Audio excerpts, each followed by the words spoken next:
A very, very good afternoon, evening. Is it afternoon? Is it evening? My day has just started for me. So I always feel like the evening is always a morning. How you doing? This is Manu Mondays on Icon Radio, number one entertainment flag. Hang out with me, Kang'Ethe and Njoroge. I'm so excited because my guests for the show are already here. They've been were here before me. How amazing is that? And today we'll be discussing about amazing things that we need to talk about. And I know that we've been seeing a lot of talk about climate change and stuff. But today we'll be talking about sustainability, how to reduce marine plastics. And I know that you guys go to Mombasa a lot and have some drink. Plastic, and then sometimes it gets to the ocean.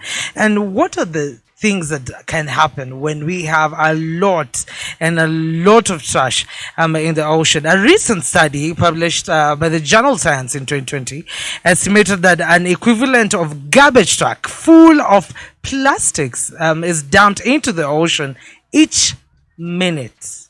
Wow. Yeah, that's a lot. And this could triple to nearly 29 million metric tons by 2040 if the current production and consumption remains unchecked. And today I'm so proud to be having a team from Afri Plastics, Naomi Whiteborn and Jonathan Slater. Hi, how are you? I hope I haven't butchered your names. No, and call me Jonty instead of Jonathan. I much prefer it. Jonty. Yeah. Interesting.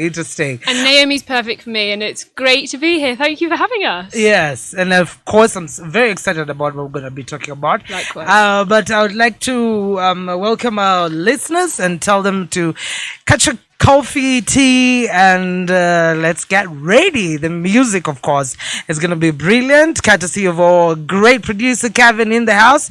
Let's go back the music. When we come back, more talk. You're tuned in to Icon Radio, your number one entertainment plug. All right, Miss Karoon with a song here with me, Player.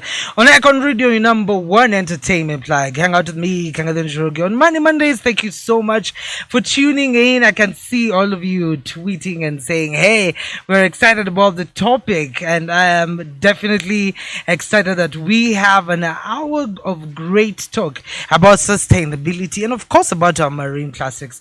And today I am excited to be having Naomi and Jonte. Yeah. Your new name, yeah? It's your Kenyan name. It's a better name. Easier. You love it. As we talked about the background, a lot of garbage is entering into our marine, into our waters, into our oceans. Tell us, what is the current marine plastic situation in Africa? So there's about, in Africa in itself, about 3.3 million tons per annum goes into the oceans. Oh. Now, just to put that in perspective, across East Africa produces nearly a quarter of that. Mm-hmm. A quarter? Because of the amount of coastal populations, but also because there's a lot more cities in those coastal plains. Yes. Mombasa's massive. Yeah. It's a big city. And if you look across the rest of Africa, while there is big cities, it's not that as much developed. This is why bringing something like Afroplastics to Kenya for our final award, these next few days, has been the thing, because we know that this is where it's going to have the impact for people to see what's happening and be able to decide to do something about it. To decide to do something about it. What about you? What do you think? Well, perhaps I can just add to that, but specifically zoning in on Mombasa, which of course you mentioned. Now, in Mombasa, the county generates over 850 metric tons every single day of waste. And about 14% of that is plastic waste. So it's a huge amount. And because there's such a trend of dumping of this waste, a huge amount is getting into the oceans. Obviously, we all know the impact of that, including on marine ecology, as well as tourism, as well as the other income in terms of fishing, etc. And so I think we'll come on to talk about both the Afri Plastics Challenge and the Mombasa Plastics Prize, which I'm focusing on. But Mombasa specifically, there's a huge amount, and that's a huge problem. Yeah. And I don't think we have enough resources of what we do with the waste. I don't know. Have you experienced that? But before we talk about that, tell us, who is AfriPlastics and where in Nairobi? So AfriPlastics is a program that is being funded by the government of Canada as part of their marine litter program that they have been running for a number of years. And they approached ChallengeWorks, Naomi we work for, which is a London-based social enterprise organization that runs prizes, competitions, challenges around. And what we came and approached about 4 years ago, to say, could we run a program that could stimulate the different parts of the recycling ecosystem for plastic recycling across the whole of Africa? Yes. Sub-Saharan Africa. Yes. And we came up with this idea of AfriPlastics, which has been a roller coaster to go on. We started with over 1,500 innovators across Africa applying to take part in the program. Yes. And we are now down to the last 40. Oh. And on Thursday, we will announce who the 9 winners are. So we have gone through this process. And these innovators from Togo, from Ivory Coast, from South Africa, from Kenya, from all over, from Rwanda, from Cameroon, have all come to Nairobi in these next few days. They've all arrived, been flying in from all over the world, wherever they've needed to come from our judges all over the world, from America and from Kenya and from all over, where everybody's come together to award these prizes and to really deliver that we can make sustainable, realistic, active change to make organizations. Now, just one final thing to say is that we decided to look at different parts of the plastic ecosystem, as we would refer to it. The first part was about scaling. Existing businesses having to grow bigger. So going from processing 50 tons of plastic a month to 250 tons. So growing their business 5 times bigger in 1 year. Everybody who's an entrepreneur should know that's really hard to do. It is. And that was one part. The second part was about startups. We approached 400 people came to us with business startup ideas. And we selected 15 of them to get an accelerator support, to be supported to be able to develop. And that was starting up and looking at bioplastics and different types of recycling that can be done, or what can you do with recycled materials. Yeah. But then we worked out that there was something missing. How do we help people understand, communities understand behavioral change to actually not dump, but actually keep their plastic separate and then take it to somebody? Organizations, everybody's seen Taka Taka. Everybody knows Taka Taka. Taka Taka are part of our program. How best can it be done to grow that, to change the businesses, to change people's mindsets? So the final part, strand 3, is all about behavior change. Can we change communities? And these are what the most amazing ideas have come across. And I love that. Can we change communities? And we talked about very great statistics in Mombasa. Do you know, how did we get here? In terms of what are we doing about it, or how have we got to the point where we are? We have all this waste getting into our oceans in Africa. Look, there's a complex picture. Yeah. And if we're thinking about Mombasa specifically, it must be said that, the government have brought in a lot of initiatives. But as I mentioned, I think part of the problem is, as Jonty says as well, behaviour change. There is a real culture of dumping, partly because some of the infrastructure to deal with the waste isn't actually there. Yeah. And so to be able to meaningfully tackle this problem in Mombasa, well, it involves a lot of things. It involves cross-party collaboration between the government, between businesses and the informal sector. Yeah. And actually, this is partly why we're here as well, because Jonty's mentioned the AfriPlastics Challenge right across the continent. But the other reason we're in Nairobi this week is to celebrate our 60 finalists of the Mombasa Plastics Prize. Yes. So we're also working in conjunction with some slightly younger innovators, ages 18 to 25, to help tackle just this problem that you talked about. And we're in the process of working with them. And I have to say, it's super exciting to see their ideas. Jonty mentioned 3 strands on the AfriPlastics Challenge. Well, we're actually working with our Mombasa Plastics Prize finalists also on 3 strands that really mirror that. So around recycling, brand new innovations and behaviour change as well. So really excited to see how they develop, and awards for those will be in May. Oh, all right. Let's go back to music. When we come back, we'll hear more about what it is that you're doing in Nairobi this week. You're tuned in to Icon Radio, your number one entertainment plug. One of my favorite songs from Brandy Mine. The song is called Calm Down. Stand by for Camp Muller with the song Addicted right here on Icon Radio, your number one entertainment plug. Hang out with me, Kang'Ethe Njoroge, on Mondays, and I'm hoping that you're having a great time. I'm having a splendid time with my two best friends now from Afri Plastics. It's Naomi and Jonte. Yeah, I love it. And we're still talking about the issues happening with marine plastics, and why we need to think about it, and we need to act right now.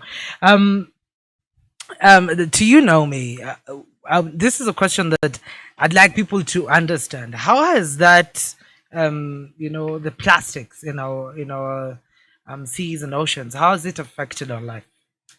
I mean, there are so many ways, to be honest. Yeah. I mean, and let's also just be clear that it's not just a problem for Africa. Yes. It's a problem really affecting the whole world. Mm. Well, there are lots of parts to it, right? There's, on the one hand, there's the ecological, biological impacts. Mm-hmm. We, I'm sure, are all aware of the impact that it has on marine life and species. Yes. How, from a biodiversity perspective, the little plastic pellets that end up in our fish and other sea creatures, well, it's really, really unhealthy for the sea creatures. But of course, that also has an effect on humans, right? Yeah. That then, if we eat those marine life, well, that's also affecting us. And I think a lot of us have a real vested interest to know that the future of our planet, in terms of our marine life and our biodiversity is maintained. So that, of course, is a huge issue. But I think the other part of it is around economic and social. So for a lot of tourism, having piles of plastic waste and beyond, different types of waste,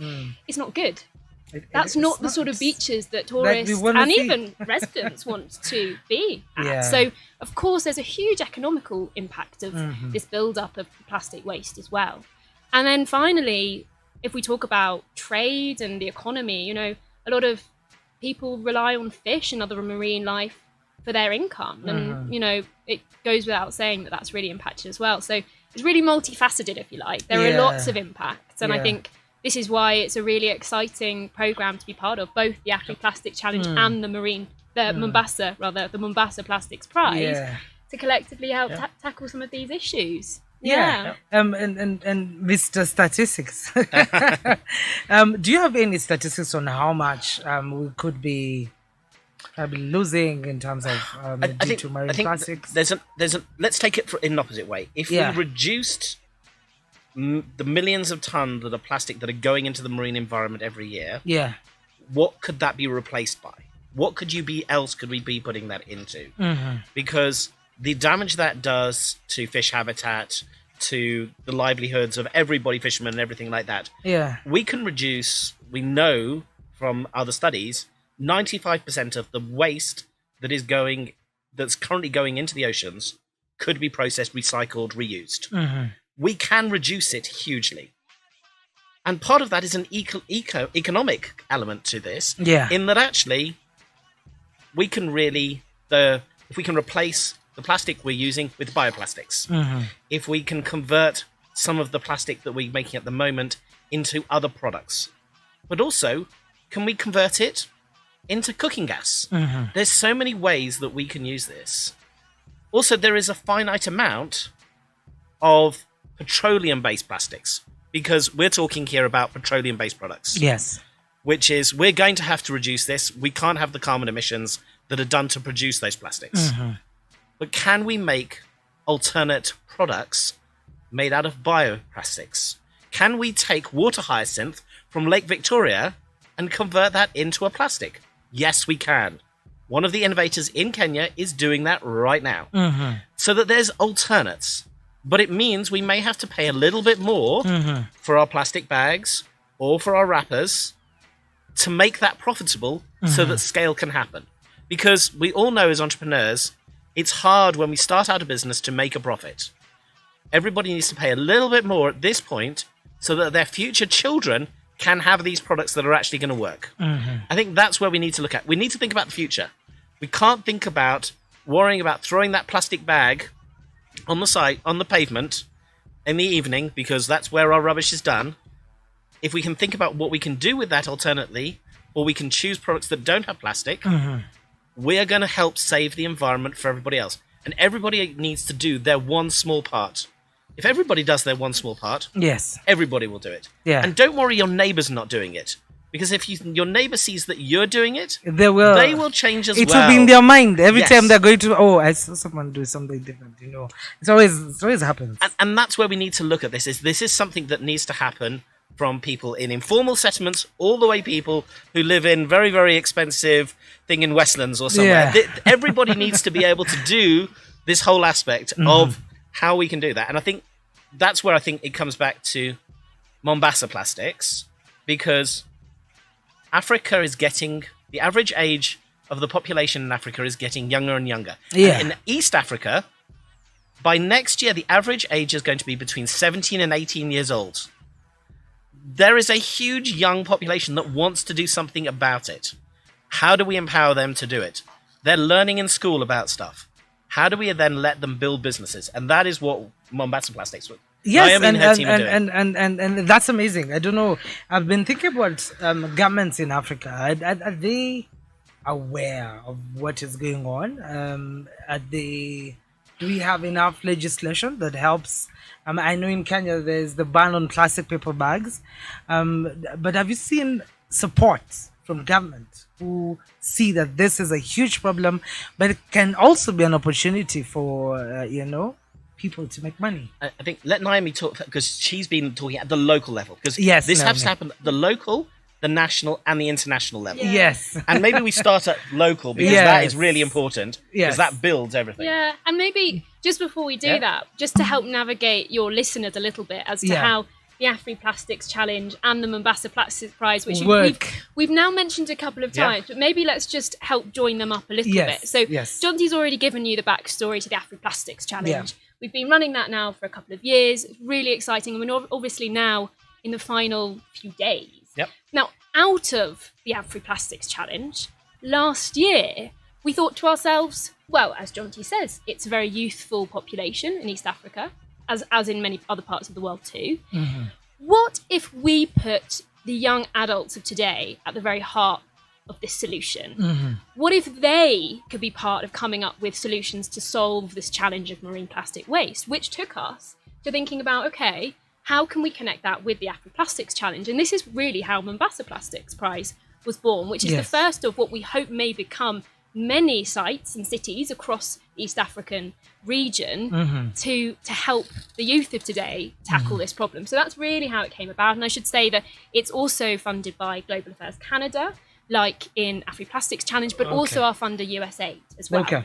And what is really exciting, just back to your question now about the government. So we've been working really closely with the Mombasa County government. And I have to say, they are certainly aware, I think I can say with confidence, based on our recent stakeholder forum that we had in January as part of the Mombasa Plastics Prize. They're only too aware of this problem. They're definitely really part of the solution as well. And it's been really exciting to have their full support, the Mombasa County government that is, with what we're doing and the Mombasa Plastics Prize.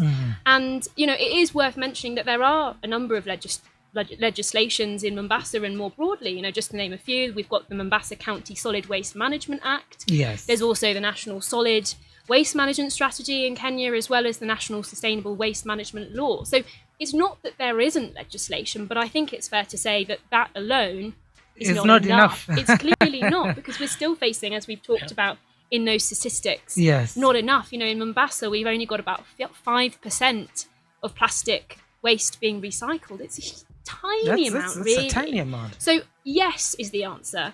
Government are aware, as far as I can tell, and from all of the conversations we've had so far. And now I think it's about, in terms of that solution, it's working alongside government to put that to the next stage and bringing businesses, the private sector, informal settlements, and also our young adults of today to be part of that solution. All right, great stuff. I think across Africa, yeah, more and more governments are looking at it, but it's actually being led a lot by looking at our oceans, looking at the health of our oceans. There's been recently the oceans legislation that's come through that's been signed by the whole UN that's saying we're going to protect the oceans. We're going to actually look after it. And how do we make plastic waste not get into those oceans? I think it's a bit like with everything, is that how do we make sure there's the infrastructure? What's missing across the whole of Africa, not Kenya or anybody in particular, is being able to process it. We are used to burning our plastic. We're used to burning our waste. That's really bad for the environment as well. It's very polluting. So what can we do to actually stop being able to do it that way and actually look at it and actually do we need to help the government? Because there is acts. But actually if everybody they just worry about their individual homes, if people only worry about their individual homes, that won't make any impact. We need to be able to go and say, can we support our community? Can we look after beautiful Kenya? Can we make it beautiful? How can we make it beautiful? Even more beautiful. It is a beautiful country. To be clear. And just to say, nobody wants to see plastic in the road. No one. Yeah. Addicted, the song is by your favorite group called Kang'Ethe, coming right now. When we come back, more from my two best friends from Afri Plastics. You're tuned in to Icon Radio, your number one entertainment plug. Addicted, the song by Kang'Ethe, sung by Fonya Shinsky with the song Now You Know. I have missed that song, man. And it's played right here on Icon Radio, your number one entertainment plug. Hang out with me, Kang'Ethe and Njoroge, on Mondays. And today we are talking about marine plastic waste in Africa. From my friends from Afri Plastics, Naomi and Jonty, and of course discussing nitty-gritties about exactly what they're doing in this sector. Now, we've been discussing, and you told me that you've been running something that has been going on with getting startups who have already started the journey, and then now how to make them scale, and the behavioral change. I can't remember the second one, but I can remember the behavioral change. So first one, scaling. Yeah. Second one, startups. Yes. Third one, behavioral change. Oh, okay. But how we treat them differently. Yes. Some of the startups we've seen have been doing some really interesting things about trying to change people, to persuade them to reuse a plastic. Yes. So putting like a QR code on the bag or linking it to an app to give people savings. So that when they take the bag back to the same shop, they get a chance of winning a prize or getting a discount. Yes. Something like that, so that reminds you to take your bag with you. We're also seeing other organizations that are like creating bioplastics, replacements for petroleum-based plastics. We've also got some really interesting ones around trying to look at replacement for plastic-based products or products that create or contain plastic. Yes. Sanitary wear for women. Can you create something that can be reused, recycled? Yes. Is there other things that we could be looking at in terms of where you could do is how to do zero waste? Do you need to have plastic surrounding your fruit, your vegetables? Can you take containers to a shop and fill them up? If you want to go and get your flour, or you want to go and get your beans, or you want to get your dal or whatever, go and your lentils, take it to the shop, take a container and get them to fill it for you. Therefore, that's reuse. So how do you stop plastic getting into the environment? Yes. How do you stop it in terms of everything you touch? How much of it's plastic? Ask your listeners, how much of in their lives are they surrounded by plastic? Plastics. And it's our lives are created around it. It is. What can we do to focus people on solving that? The key thing that we've been trying to do with Afroplastics, though, is trying to inspire people to look at these ideas, to take these ideas into their local community. Everybody talks about innovation ecosystems, innovation support networks. But innovation doesn't have to be about something new. novel, how it's something that you're just doing it brand new and nobody's ever thought about that. That's really hard. Anybody who's done that, amazing. I've got such empowerment to them if come at. But you can take something, you can replicate it. You can take an idea from somewhere else. You want to create an electric car. Look at Tesla. Steal Tesla's idea. Yeah. I mean, Elon won't care if you take your idea. You want to create an electric car? Go, take it. Take it. But you can also take something from another area. Take something that's used in healthcare and take it into environmental, or take something that's used in industrial thing and take it to consumers. You can also adapt things. And I think that's where Africa, but especially the entrepreneurs in Kenya, are really good at, is taking an idea they've seen from somewhere else and making it better, doing something new with it. And that we're seeing both with the Afroplastics program, but also we're seeing it with the Mombasa Plastics program. Yes, tell us about Mombasa. Yeah. What's one of your greatest innovation that you saw at Mombasa Plastics? Well, again, just to help sort of set the scene a little bit, I mentioned briefly earlier that our Mombasa Plastics Prize finalists are all developing solutions within these three themes. So it's slightly different, but very similar for Mombasa Plastics. Yes. The first is recycling. The second is brand new innovations. And then we've also got behaviour change. So really close. And I think what Jonty says there about oftentimes it's not about coming up with a totally brand new idea that has never been thought of ever before. Because let's be honest, with over 7 billion people on this planet, the chances are, or are we even over 8 billion now? Yeah. Getting towards Yeah, that. okay, we're close there, aren't we? right. The chances are someone else has probably thought of something Or similar. thinking the same. But, I have had ideas, and I've thought I was the only one with the idea. But if you don't implement it, someone else does. And it's like, this is exactly what I wanted to do. Yeah. So I think I believe that you're right. Yeah, and I think that, as I say, it's not just a case of coming up with something completely different, but maybe it's something that has been working quite well somewhere else, and you could see how it could be applied. In this case, in Mombasa. So take recycling, for example. We've had some groups, and I'm not going to go into details, partly because they're still on their journey. So we've got until May before the winners are going to be announced in Mombasa Plastics. Oh, Mombasa Plastics is it's going to take a while. Behind. Yeah. So, if you really want to hear, you can tune into our event coming up on the 16th of March, and you can hear on the morning the Mombasa Plastics Prize pitch their ideas. But to give you a little teaser, I mean, think about recycling, for example. Some of our groups are thinking about some ideas of how to incentivize people to deliver their plastics. If they're getting something in return, maybe they're more likely to. So some incentive schemes around kind of a voucher system, let's say, that will allow them to get real behaviour change as well as benefit from a sort of more effective recycling system. So it's sort of a nice hybrid, that one, between the recycling and actually incentivising people through that behaviour change. And as I say, in a lot of cases, it's a case of adapting some really, really effective ideas that are happening somewhere else, maybe haven't yet been applied to Mombasa, and could be developed even more successfully. And it could scale. Yeah, definitely. Yes. No. You wanted to say something? No, I was just going to say scaling takes inspiration from the thing. You need to be a full entrepreneur. You be inspired. You need to love it, what you're doing. But you also need capital. How do you fund it? Some people fund it through their friends and family. Yes. Some people grow a business very slowly, organically. Other people want to go out and find that angel investor that's going to make their idea grow fast. And I think all of those work really well. They have different risks. Yes. And one of the things that's really interesting about, especially the Kenyan community, innovation community, is that there is a lot of training that's available.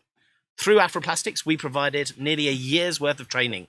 We did 40 different online modules that people could listen to.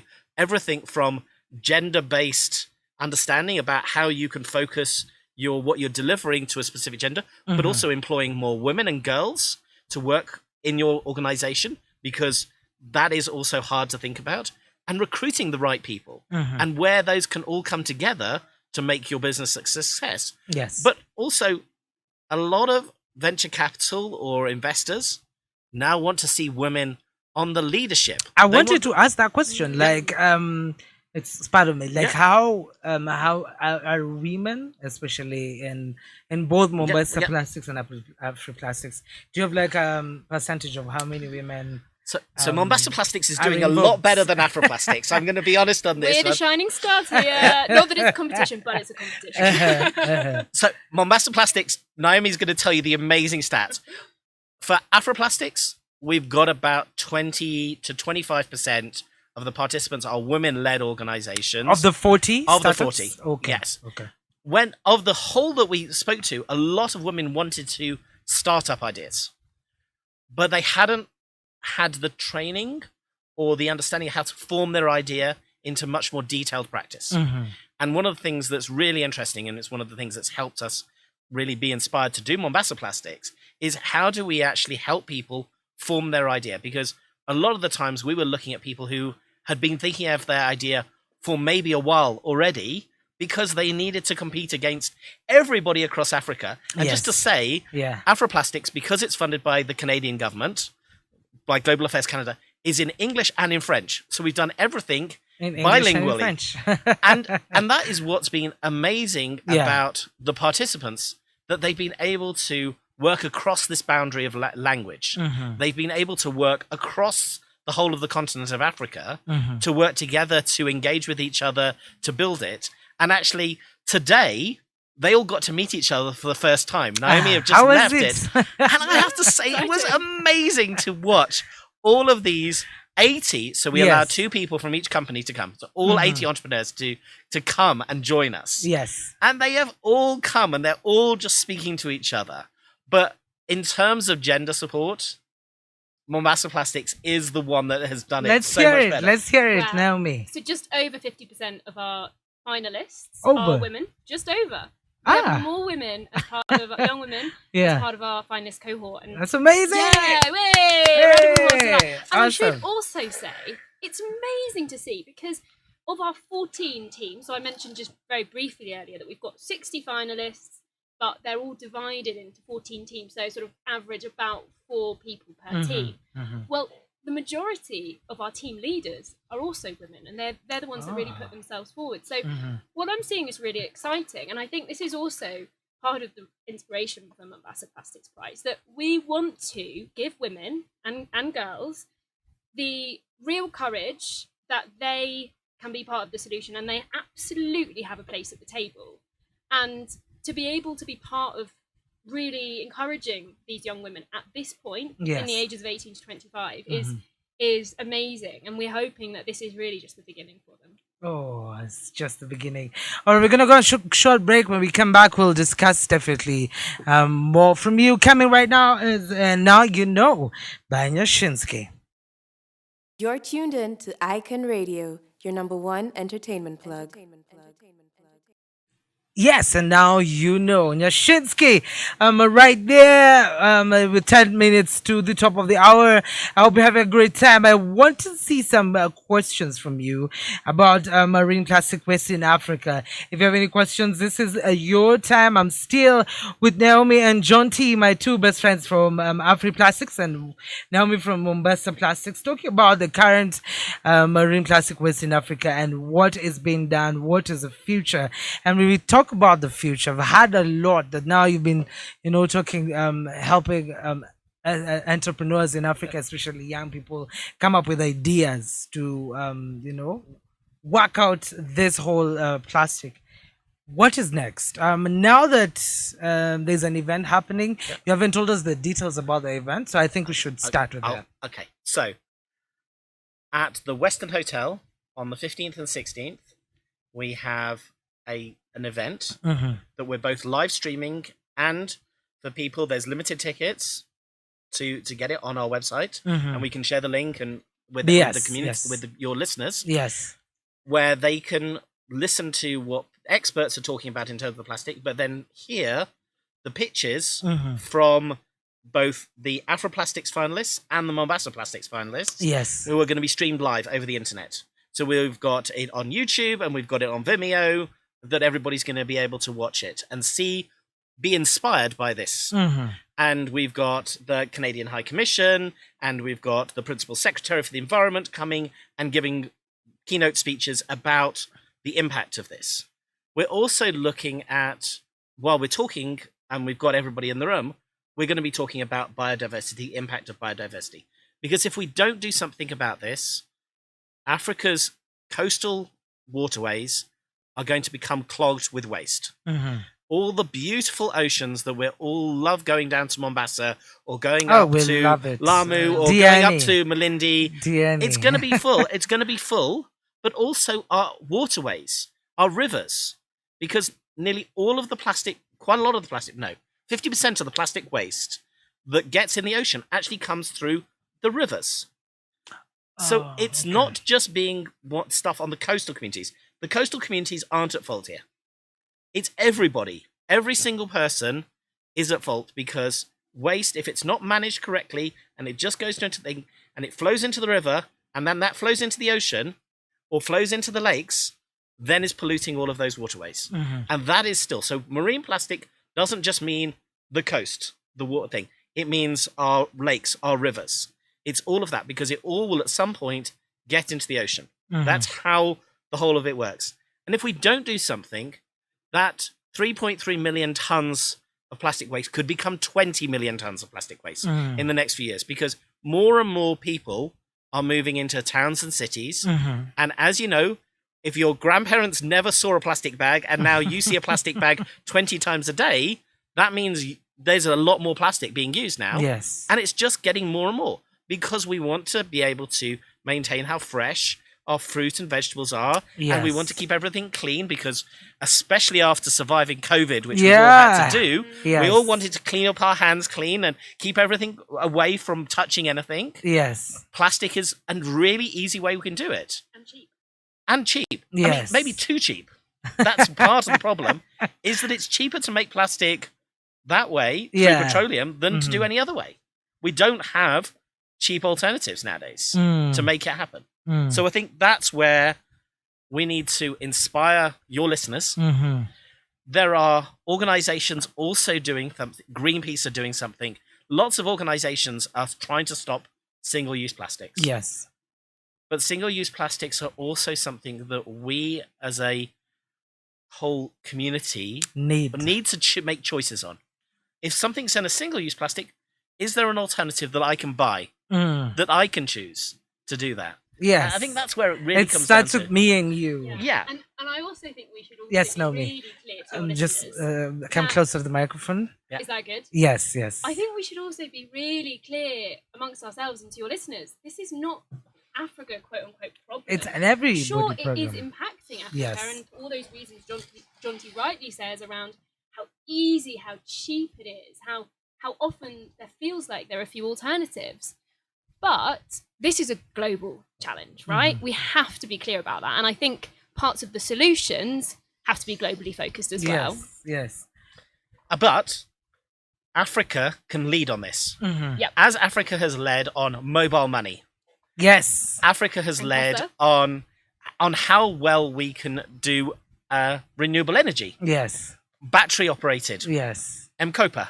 All of that kind of things in terms of solar home systems. Yeah. Africa, especially East Africa, has led on that, and the world has learned from it. This is where Africa can also learn from. Yes. The world can learn from Africa in terms of all of this aspect. And this is why we brought it. Also, just to say, the entrepreneurs across Africa are so much easier to work with than in Europe. In Europe, we have to bombard them with questions. We have to say, here's almost not free money, but here, try and do it and we'll hold your hand. In Africa, they're ready. They're ready. They're so ready. We are like, when do you want us to start? Exactly. And I think that is why we did Afroplastics first. Yes. We are wanting to do it in Asia, in South America. Yes. In Europe, it's complicated. It's complicated. Because there is a lot of legislation, but there's also a lot of support for the petrochemical industry that we know that we can do certain things, but you can only do so much. Don't so much. In Africa, there is a chance for it to be changed. Now, however I might sound like a Brit, I'm from South Africa. Oh, that's okay. why I'm Jonty and not Jonathan. And I still think about Africa as home. Yes. And what it needs to be done for. What things. We don't want to be preaching. All of our judges were African. All of the team, the advisory team and everything like that, all African. This was driven. Yes. The only reason that Challenge works, that Naomi and me work for, is an amazing organization. Is all we do is prizes and competitions. And we're one of these fun stuff. Yeah, and we do interesting stuff.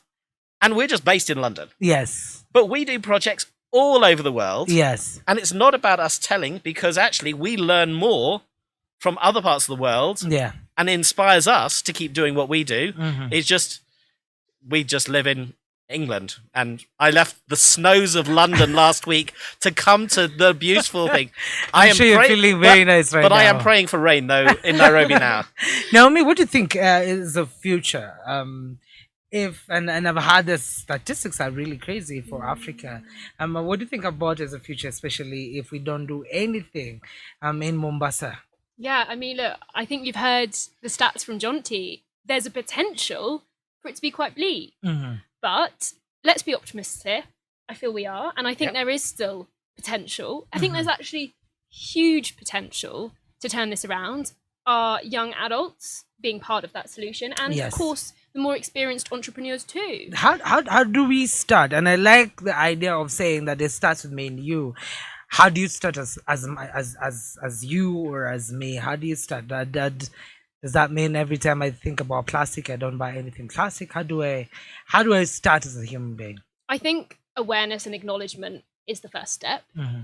So being more conscious about your choices. You know, for example, am I going to use a disposable water bottle time and time again, go through several of those over a week? Or maybe I could get a larger water bottle and refill that. Look, I don't want to sound preachy or teach your listeners things that they absolutely already know, but I do think awareness is part of it. Yeah. And then I think, you know, really, there is a lot individuals can do through promotion, through campaigns, through awareness, through own self-behaviours. But we've talked about this a little bit already, and I'm a firm believer that it's got to be so multifaceted. You know, it's got to be individuals, but also organizations, big corporates and private sector pumping more money into this, but also, you know, setting the right examples, government being part of that solution as well, non-government organizations all working together with that collective aim. And I think it can feel very daunting, but I do think nevertheless starting with yourself is the right place to start. But it takes a village. It takes a village. Yeah. All right. So we start with ourselves and then we go to the village. Great stuff. Thank you so much for being here. It's been an amazing one. Do you feel like it's been 1 hour? No, it's flown by. And look, thank you for having us. I think it's been great fun and a good chance. And look, your listeners, yes, we want to inspire them. Yes. And so Google Afroplastics. Yes. Go and look on Eventbrite. There's tickets. Yeah. But also look at online. Yeah. And we'll be sharing videos, YouTubes, and we'll be sharing it with your listeners as well. Just to say, this is just the start. Yes. And we want to see what Kenya can also do. Yeah. And we really want to see what young people can do and just be inspired. Yeah. Absolutely. All right. It's a good challenge. Yeah. Something you've learned about Kenya. I know that you know been in Kenya for long, but what have you learned, Naomi, about Kenya? What have I learned about Kenya? I mean, it has the coolest wildlife ever. Jonty and I were very lucky to have a pretty great tour around Nairobi National Park just yesterday as part of our downtime. Lucky enough to see some lions perched by the road, gnawing into some pretty tasty looking wildebeest. So you are spoilt with your wildlife, and long may that amazing biodiversity last, I reckon. Great. And for me, it's all about the people. Yeah. It's the people. It's everybody has a smile on their face. Everybody says jumbo and says hello and welcomes you and it's that. It's the people that really make it. But I think more and more people are taking an interest in their environment. And that is inspiring for me to go back to and go, okay, how do we make the next stage? I hope you're coming for the next stage. We will. Yeah? Yeah. See you there. Yes. All right. Thank you so much. You will you. definitely see me on the 16th and 17th. Perfect. Thank you for coming. It's been a great show. We're gonna go back to music when we come back. We have more from myself, but thank you guys. Perfect. Thank you for having us. Thanks very much. Right, bye. You're tuned in to Icon Radio, your number one entertainment plug.